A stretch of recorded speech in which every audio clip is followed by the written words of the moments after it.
السلام علیکم ناظرین، پاکستان اور دنیا بھر میں دیکھنے والوں کو ظاہر سید کا خلوص بھرا سلام۔ آپ دیکھ رہے ہیں میرا یوٹیوب چینل پاکستان کی آواز۔ ناظرین، آج ہم بہت اہم خبریں بریک کرنے جا رہے ہیں اور بہت ہی اہم ایشوز پر بات کرنے جا رہے ہیں کہ ایسے مسائل جو ہر پاکستانی کو جن کا جاننا ضروری ہے اور جن کے اوپر بات کرنا، اس کو سمجھنا، ان مسائل کو سمجھنا ہر پاکستانی شہری کا حق ہے۔ سب سے پہلے جو ہم بات کرنے جا رہے ہیں، جو آپ کو خبر دینے جا رہے ہیں کہ چیئرمین نیب کی تقرری ہو رہی ہے۔ آنے والے 1-2 دن کے اندر چیئرمین نیب نئے آ رہے ہیں اور یہ ایک ایسی شخصیت جو چیئرمین نیب نئے آ رہے ہیں، ایسی شخصیتیں جو پاکستان میں خاص کر موجودہ حکومت کے حوالے سے انتہائی متنازع شخصیتیں۔ آخر اس کی وجہ کیا ہے؟ سب سے پہلی وجہ یہ ہے، کہا جاتا ہے کہ چیئرمین نیب جناب آفتاب سلطان صاحب، جو سابق DGIB بھی رہے ہیں، یہ سابقہ وزیر اعظم نواز شریف صاحب کے انتہائی قریبی لوگوں میں ان کا شمار ہوتا ہے۔ نمبر 2، کہا جاتا ہے کہ جب ڈان لیگ کا معاملہ ہوا تھا تو اس وقت بھی DGIB کے عہدے پر جناب آفتاب سلطان صاحب براجمان تھے اور انہوں نے انتہائی اہم کردار ادا کیا تھا۔ اس کے ساتھ ساتھ ایک بڑی اہم بات جو ہم کرنے جا رہے ہیں وہ یہ ہے کہ کیا راجہ ریاض صاحب اپوزیشن لیڈر اور وزیر اعظم جناب شہباز شریف صاحب اس نام پہ متفق ہوئے؟ اس کے لیے ضروری تھا کہ راجہ ریاض صاحب اور اپوزیشن لیڈر اور وزیر اعظم متفق ہوں ایک نیب چیئرمین نیب کو لگانے کے لیے، ان کا یہ بات ضروری تھی۔ مگر ایک بات جو یہاں پہ بتانا انتہائی ضروری ہے ناظرین، اس بات کو یہ سمجھنے کی بات ہے کہ اس وقت موجودہ حکومت جو ہے، یہاں پہ اپوزیشن کا کوئی تصور نہیں ہے۔ اس کی سب سے بڑی وجہ یہ ہے کہ جو شخص اس وقت اپوزیشن لیڈر کے عہدے پہ براجمان ہیں وہ ایک ایسی شخصیت ہیں کہ جن کو آپ آنے والے الیکشن میں پاکستان مسلم لیگ نون کے ٹکٹ کا امیدوار نہیں بلکہ ٹکٹ ہولڈر سمجھ سکتے ہیں، اور ابھی تک ان کو ٹکٹ ہولڈر ہی سمجھا جا رہا ہے۔ اور پھر اپوزیشن کا کیا سوال پیدا ہو جاتا ہے کہ ایک شخص اپوزیشن لیڈر بھی اس کو بنایا جا رہا ہے اور آنے والے وقت میں اس کو یہ یقین دہانی کروائی گئی ہے کہ آپ آنے والے الیکشن میں پاکستان مسلم لیگ نون کے ٹکٹ کے اوپر الیکشن بھی لڑیں گے۔ ایسا کیسے ہو سکتا ہے؟ اچھا، جو چیئرمین نیب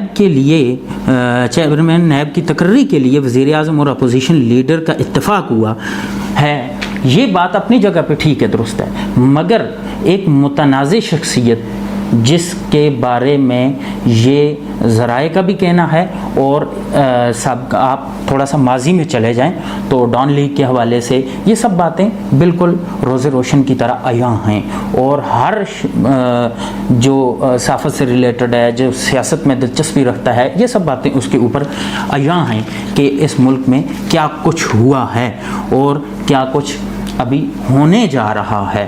اور اس کے ساتھ ساتھ ایک اور بات جس کے اوپر ہم نے بڑی ضروری بات کرنی ہے وہ یہ ہے کہ ناظرین دیکھیں، ملک کے اندر آئین ہوتے ہوئے غیر آئینی اقدامات سر عام ڈنکے کی چوٹ پر کیے جا رہے ہیں۔ اچھا، وہ کون سے غیر آئینی اقدامات ہیں؟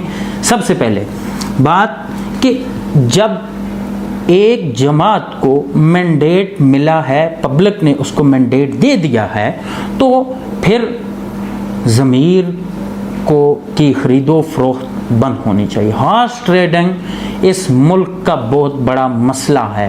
یہ پاکستان کے آئین کے مطابق غیر آئینی اقدامات ہیں، مگر اس کے باوجود بھی اس ملک میں یہ غیر آئینی اقدام ڈنکے کی چوٹ پر ہو رہا ہے۔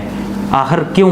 کیا یہاں پاکستان کے آئین نافذ کرنے والے ادارے، پاکستان کے سپریم کورٹ، ہمارے معزز عدلیہ، کیا اس کے اوپر کوئی ایکشن نہیں لیتی؟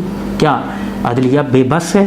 حالانکہ قانون کی پکڑ سے کوئی بھی دور نہیں ہے، کسی کے لیے قانون اسی لیے یہ کہا جاتا ہے کہ وہ قومیں تباہ ہو جاتی ہیں کہ جہاں کمزور کے لیے اور قانون ہوتا ہے اور طاقتور کے لیے اور قانون ہوتا ہے.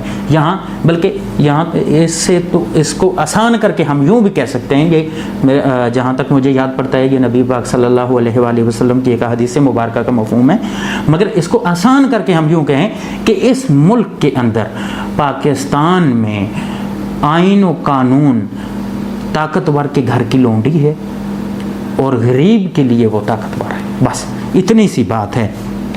تو اس کے ساتھ ساتھ زرداری صاحب بھی لاہور میں بیٹھے ہوئے ہیں. آپ کو پتہ ہے آج عمران خان صاحب بھی لاہور میں پہنچ گئے ہیں.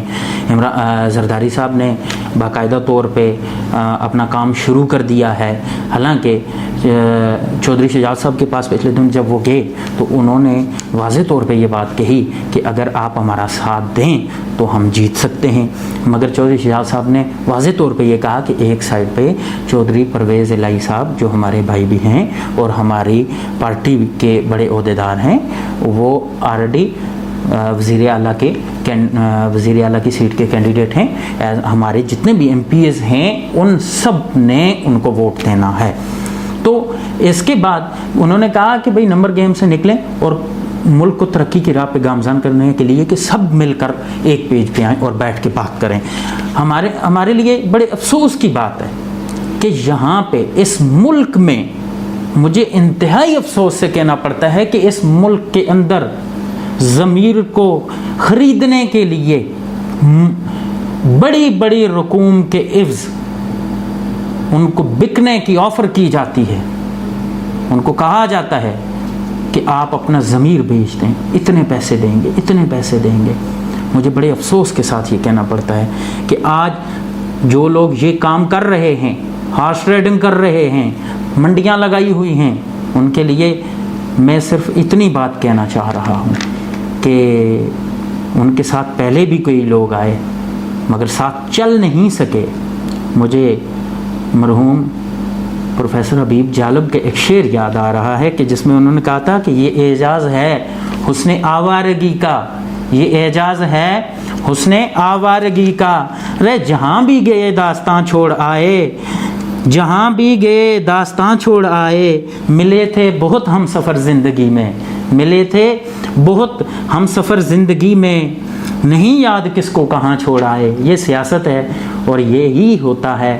آج کسی کو پیسے دے کے جب آپ ضمیر خریدیں گے تو کل تک کیا پتہ کہ وہ آپ کے ساتھ ہے یا آپ اس کے ساتھ ہیں.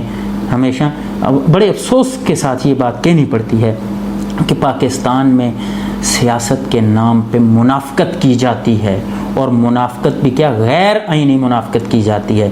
ناظرین بہت بہت شکریہ. ہم اس کے ساتھ ہی پروگرام کا وقت بھی ختم ہوتا ہے، اور میں آپ ناظرین کی خدمت میں جاتے جاتے ایک بات عرض کرتا چلوں کہ جب بھی ملک کی سالمیت اور ملک کی معاشی ترقی کے اوپر بات کی جائے گی، یہ دور سب سے سیاہ ترین دور لکھا جائے گا تاریخ کے اندر. پاکستان کی تاریخ کے اندر سب سے سیاہ ترین دور لکھا جائے گا. ہم کبھی بھی پوزیشن لینے کے حق میں نہیں ہیں کہ ہم کسی پارٹی کے لیے پوزیشن لے لیں، مگر جو بات غلط ہے، اگر عمران خان صاحب غلط کریں گے تو ہم ان کو بھی میں غلط کہوں گا. اگر نواز شریف صاحب، شہباز شریف صاحب، زرداری صاحب کوئی بھی غلط کرے گا، کوئی بھی غیر آئینی کام کرے گا، اس کے لیے ہمارے پاس، ہمارے دل میں اس کے لیے کوئی جگہ نہیں ہے. ہم اس کے اوپر تنقید بھی کریں گے، اور جہاں تک ہو سکا ہم جس آخری حد تک جائیں گے کہ اس خدا را اس ملک کی تقدیر کے ساتھ، اس ملک کی عوام کی تقدیر کے ساتھ اس طرح کھلواڑ مت کرو ایسے غیر آئینی کام جس سے پاکستان کا مورال پوری دنیا میں گرے. صرف ملک کے اندر نہیں، آپ ملک کو سری لنکا کے حالات کی طرف مت لے کے جائیں. جب عوام نے، پبلک نے ایک پارٹی کو مینڈیٹ دے دیا ہے تو سب کا فرض بنتا ہے کھلے دل سے اس کو تسلیم کیا جائے، اس کے ساتھ مل کے ملک کی ترقی کے لیے، ملک کی فلاح و بہبود کے لیے، عوام کی فلاح و بہبود کے لیے کام کیا جائے. ناظرین اپنے میزبان ظاہر سید کو اجازت دیجیے. کمنٹ سیکشن میں اپنی رائے کا ضرور اظہار کیجیے گا. اللہ نگہبان.